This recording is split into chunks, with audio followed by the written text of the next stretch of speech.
Fire! Fire! Fire! Fire! Now you've heard it. Not shouted in a crowded theatre, admittedly. As I realize, I seem now to have shouted it in the Hogwarts dining room.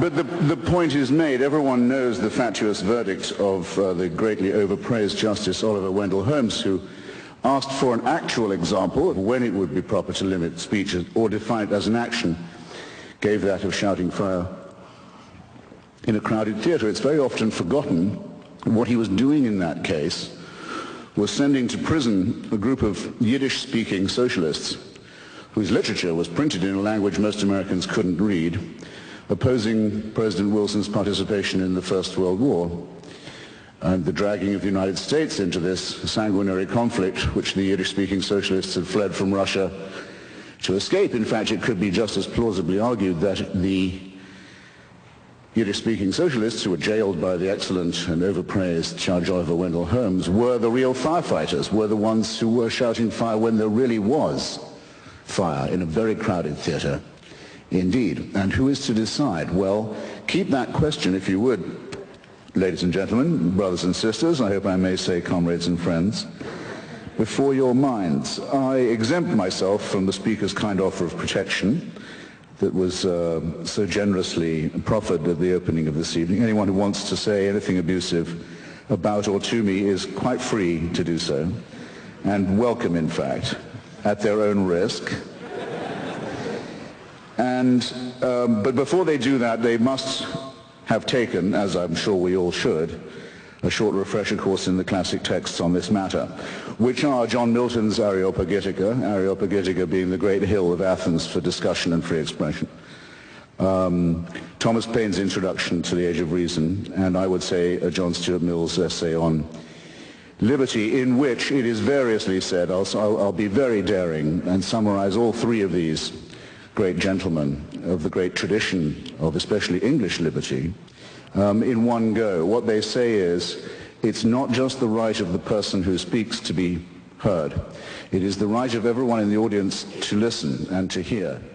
And every time you silence somebody, you make yourself a prisoner of your own action because you deny yourself the right to hear something. In other words, your own right to hear and be exposed is as much involved in all these cases as is the right of the other to voice his or her view. Indeed, as John Stuart Mill said, if all in society were agreed on the truth and beauty and value of one proposition, all except one person, it would be most important, in fact it would become even more important, that that one heretic be heard, because we would still benefit from his perhaps outrageous or appalling view. In more modern times, this has been put, I think, best by a personal heroine of mine, Rosa Luxemburg, who said that the freedom of speech is meaningless unless it means the freedom of the person who thinks differently. My great friend John S. Sullivan, former editor of the National Review, and I think probably my most conservative and reactionary Catholic friend, once said, it's a tiny thought experiment, he says, if you hear the Pope saying he believes in God, you think, well, the Pope's doing his job again today. If you hear the Pope saying he's really begun to doubt the existence of God, you begin to think he might be onto something. Well, if everybody in North America is forced to attend at school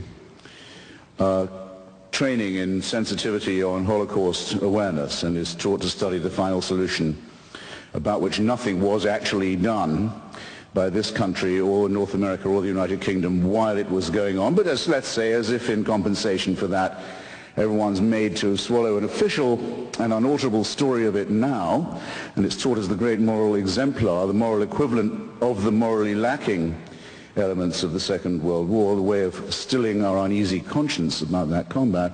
If that's the case with everybody, as it more or less is, and one person gets up and says, you know what, this Holocaust, I'm not sure it even happened.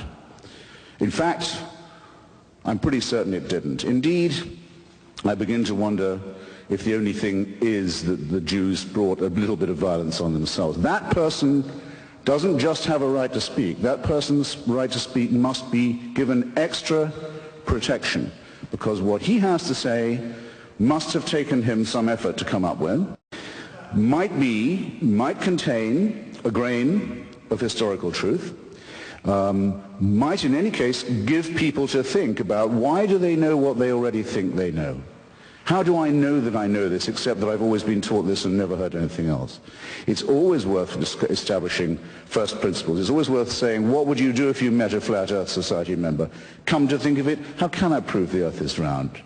Am I sure about the theory of evolution? I know it's supposed to be true.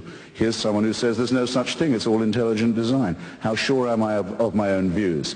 Don't take refuge in the false security of consensus and the feeling that whatever you think, you're bound to be okay because you're in the safely moral majority. One of the proudest moments of my life, that's to say, in the recent past, has been defending the British historian David Irving, who is now in prison in Austria for nothing more than the potential of uttering an unwelcome thought on Austrian soil. He didn't actually say anything in Austria. He wasn't even accused of saying anything. He was accused of perhaps planning to say something that violated an Austrian law that says only one version of the history of the Second World War may be taught in our brave little Tyrolean republic. The republic that gave us Kurt Waldheim as Secretary General of the United Nations, a man wanted in several countries for war crimes. You know, the country that has Jörg Haider, the leader of its own fascist party, in the cabinet that sent David Irving to jail. You know the two things that have made Austria famous, given it its reputation, by any chance? Just while I've got you. I hope there are some Austrians here to be upset by it. Well, a pity if not, but the two great achievements of Austria are to have convinced the world that Hitler was German and Beethoven was Viennese. Now to this proud record they can add, they have the courage finally to face their past and lock up a British historian who's committed no crime except that of thought and writing. And that's a scandal. And I can't find a seconder usually when I propose this, but I don't care. I don't need a seconder. My own opinion is enough for me, and I claim the right to have it defended against any consensus, any majority, anywhere, any place, any time. And anyone who disagrees with this can pick a number, get online, and kiss my ass.